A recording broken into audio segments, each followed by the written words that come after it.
L'Himalaya, un territoire trop haut pour le commun, trop froid pour les vivants et trop vaste pour l'orgueil humain.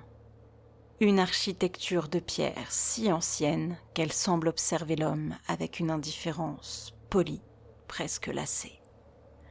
Là-bas, l'air se fait rare, le vent se comporte comme une entité agressive et l'altitude déconstruit la pensée comme un mauvais rêve. Au milieu de cette cathédrale minérale se dresse l'Everest, Chomolungma, pour ceux qui vivaient là déjà bien avant les cartes britanniques. Une montagne sacrée que l'Empire a rebaptisée d'un nom plus pratique, lui donnant le nom de George Everest, qui calcula par triangulation l'altitude exacte du sommet le plus haut du monde. Parce que renommer ce que l'on ne comprend pas reste un geste politique très britannique. Et aussi parce qu'avant, il était connu des Européens sous le nom de Pie XV. En 1924, 2 hommes s'y engagent. George Mallory, l'esthète devenu légende à contre-cœur, et Andrew Sandy Irvine, l'ingénieur prodige à peine sorti de l'adolescence. Ils montent vers un sommet que nul Européen n'a encore atteint, disparaissent dans un nuage et laissent derrière eux un vide qui va nourrir un siècle de théories, de récits, de fantasmes et d'obsessions. Pour comprendre pourquoi 2 silhouettes britanniques se sont perdues dans les hauteurs du monde, il faut commencer non pas par la montagne, mais par les salons feutrés où l'Empire préparait sa revanche contre l'histoire. Depuis le XIXe siècle, la Russie et la Grande-Bretagne se livrent une guerre glacée autour de l'Asie centrale. Le grand jeu, comme l'appellera plus tard Peter Hopkirk, n'est pas un jeu, mais une chaîne d'opérations d'espionnage, de cartographie approximative et de manœuvres diplomatiques déguisées en exploration scientifique. Au cœur de ce théâtre demeure une tache blanche, le massif himalayen, vaste no man's land coincé entre un Népal fermé et un Tibet hermétique. L'Everest, invisible depuis les plaines de l'Inde britannique, devient alors un symbole. On ne le voit pas, on ne peut pas l'atteindre, mais on veut le posséder, simplement pour éviter que l'adversaire s'en empare. Après la Première Guerre mondiale, l'obsession se fait religieuse. Les survivants de la Somme, des Flandres et du front italien cherchent un sens que les tranchées leur ont volé. Comme l'explique Wade Davis dans Into the Silence, l'alpinisme himalayen devient une manière d'exorciser les spectres, d'échanger les trous d'obus contre les crevasses et les gaz toxiques contre le silence glacé de l'altitude. Dans ce contexte, l'Everest apparaît comme une entreprise morale. Gravir cette montagne revient à prouver que l'Empire peut encore accomplir quelque chose de grand dans un monde qui a perdu toute cohérence. En 1921, le Tibet entr'ouvre sa porte. L'Empire s'y engouffre. Les expéditions de 1921, 1922 et 1924 sont à la fois des aventures scientifiques, des opérations géopolitiques et des actes de foi. Elles cartographient, mesurent, comparent, photographient et surtout ciblent un itinéraire, la face nord, côté tibétain. Une montagne sacrée devient une cible stratégique. Et Mallory, malgré lui, en devient le visage. George Mallory est un personnage presque trop parfait pour l'histoire. Fils de pasteur, enseignant charismatique, esthète amoureux de la beauté pure du rocher et camarade de l'intelligentsia anglaise. Mallory grimpe comme d'autres écrivent de la poésie, avec assurance, fluidité, presque sans effort. Mais derrière le charme existe une fatigue plus sombre, celle d'un homme qui a perdu des amis en France et qui sent peser le poids des années. À 37 ans, il n'est plus le jeune prodige des premières expéditions. Il est un père, un mari et un survivant qui voit dans l'Everest un dernier projet à accomplir. C'est lui qui prononce l'iconique « Because it's there ». Pourtant, comme le montrent Peter Gilman et d'autres biographes, il répond cela par lassitude, accablé d'entendre toujours la même question. Pas une proclamation philosophique, plutôt un soupir d'homme fatigué, transformé en slogan héroïque. Andrew Irvine, quant à lui, n'a que 22 ans. Étudiant à Oxford, sportif, solide, ingénieur talentueux, habitué des expéditions arctiques où il réparait à main nue des moteurs gelés, il comprend les appareils d'oxygène comme personne. Les bouteilles lourdes, fragiles et mal conçues, deviennent sous ses doigts des instruments presque fiables, ce qui suffit à convaincre Mallory de l'emmener avec lui. Certains grimpeurs expérimentés froncent les sourcils devant ce choix, mais Mallory voit clair. Sans oxygène, ils n'auront aucune chance. Avec Irvine, l'oxygène cesse d'être un pari dangereux. Atteindre le pied de la montagne est en soi une épreuve. En 1924, il n'existe ni route, ni piste d'atterrissage, ni infrastructure digne de ce nom. L'expédition quitte l'Inde avec des tonnes de matériel que les Britanniques considèrent indispensable. Tentes militaires, caisses de vivres, théières, instruments scientifiques, baromètres, carnets, vêtements de rechange, bouteilles d'oxygène et appareils photo. Le convoi ressemble moins à une équipe d'alpinistes qu'à une colonne impériale. La marche à travers le Tibet dure près d'1 mois. La chaleur écrase la plaine. Le vent soulève des tempêtes de poussière. Les nuits deviennent glaciales dès que l'altitude grimpe. Les villages tibétains observent cette caravane improbable avec un mélange de curiosité, de perplexité et parfois de compassion. Les habitants voient passer des étrangers décidés à gravir une montagne que même les dieux respectent. On ne sait pas s'ils les prennent pour des héros, des fous ou simplement des touristes britanniques, ce qui, bien souvent, revient au même aux yeux des Tibétains. Finalement, la vallée du Rongbuk se dévoile, dominée par le monastère du même nom. Là, les Britanniques établissent leur camp de base, qui devient une petite ville de toile. Cuisine, atelier d'oxygène, zone de stockage, messe où l'on se sert du thé dans une ambiance digne de Cambridge. La montagne s'impose alors, immense, silencieuse. Mallory la contemple longuement et note dans son carnet une phrase simple, mais lourde de sens. Elle est belle et terrifiante. Avant de se lancer à l'assaut du colosse, les alpinistes participent à la puja, cette cérémonie bouddhiste pendant laquelle ils rendent hommage à la montagne et lui demandent sa bénédiction afin de passer en toute sécurité. Le rituel est très codifié, avec, entre autres, des prières récitées par les lamas, des danses et des chants. Chaque alpiniste fait bénir un objet qui l'emmènera avec lui au sommet. Chomolungma doit être apaisé afin de permettre aux hommes de conquérir son sommet. Avant même d'entrer dans la zone de la mort, les hommes de 1924 affrontent un premier adversaire, leur propre matériel. Contrairement à l'image romantique d'alpinistes héroïques défiant la montagne avec une technologie rudimentaire mais fiable, rien, absolument rien de ce qu'ils portent n'est réellement adapté à l'altitude extrême. Mallory, Irvine et leurs compagnons utilisent un équipement qui est un compromis permanent entre tradition victorienne et bricolage expérimental. Les vêtements sont faits de laine, de tweed, de coton épais et de gabardine, superposés en autant de couches que possible pour compenser l'absence d'isolation moderne.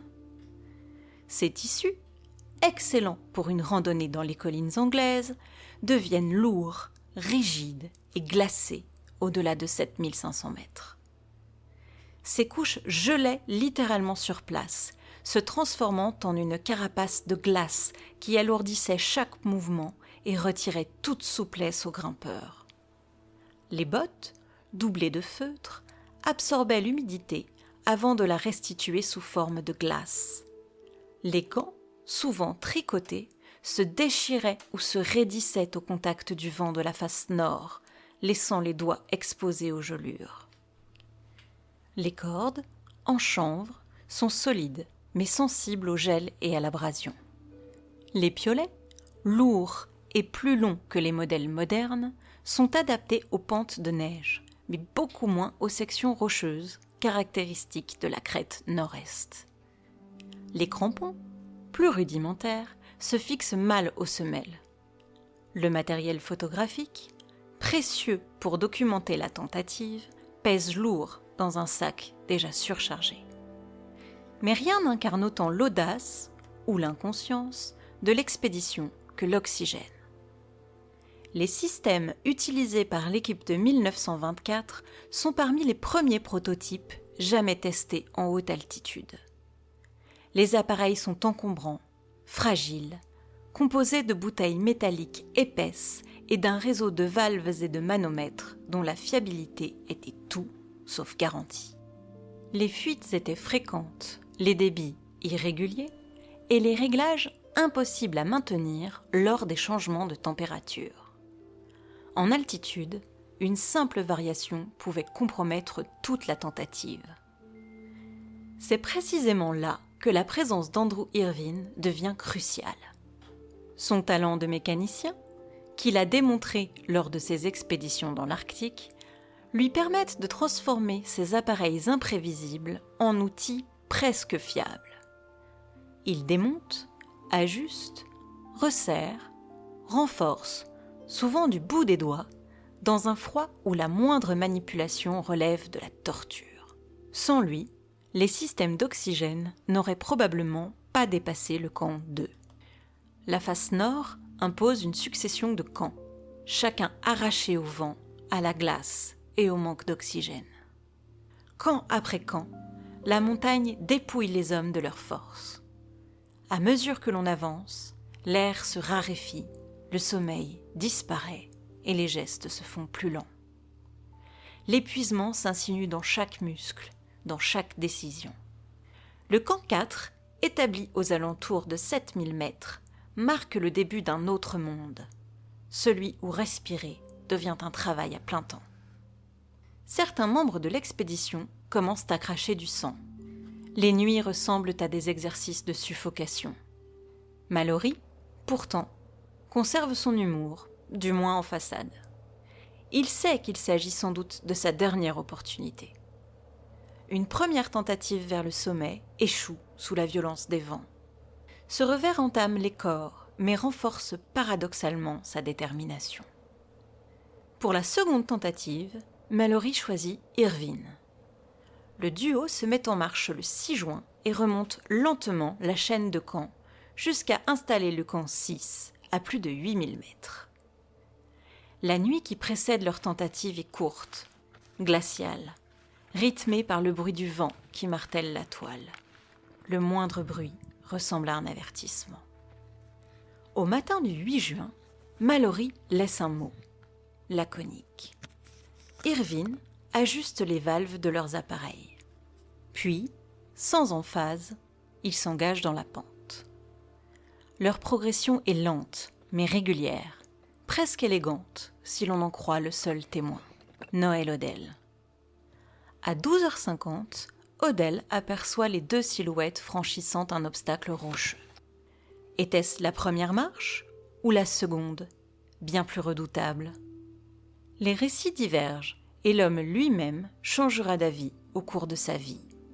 Ce détail, minuscule sur le moment, deviendra l'un des axes centraux du mystère.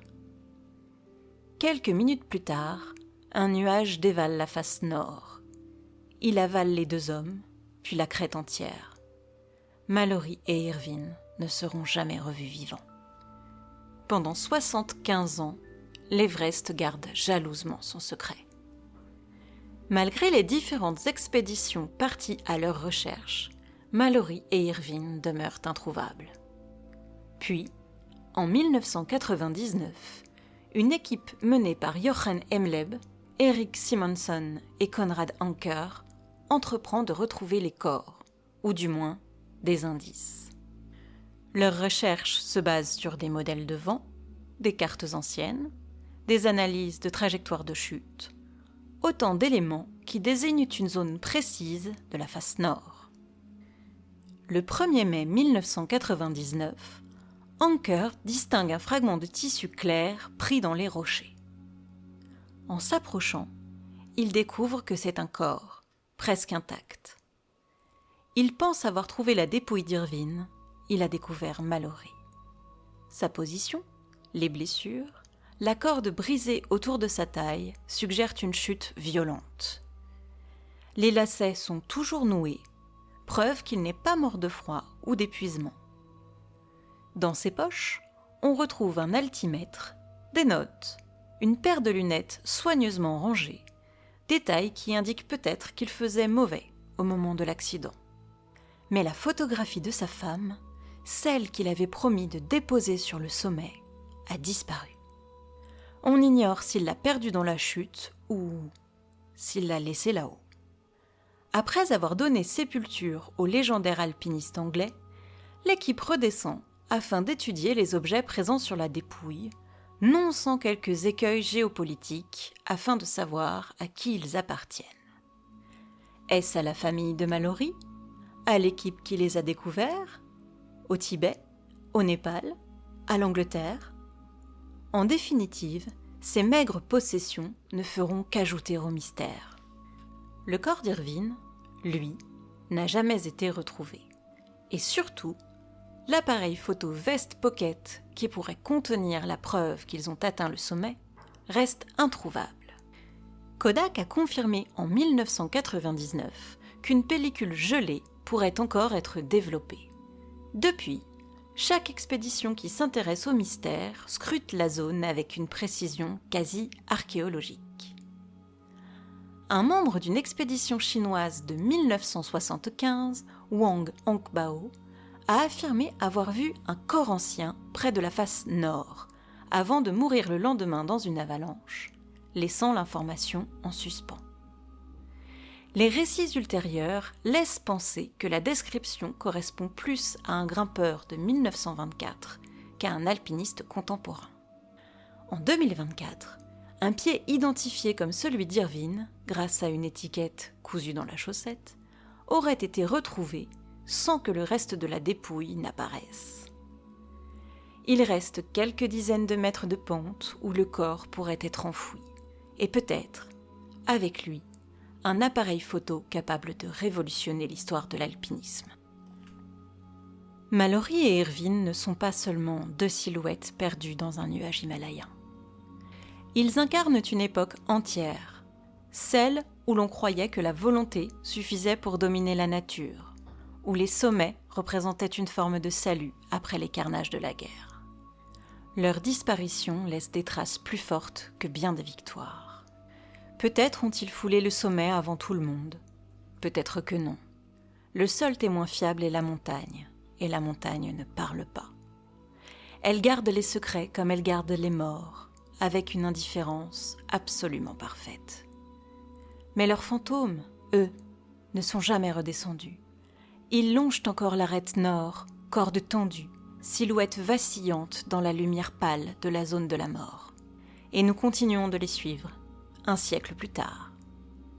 On se retrouve bientôt pour un nouvel épisode d'Histoire du Pire, et d'ici là, restez au sommet.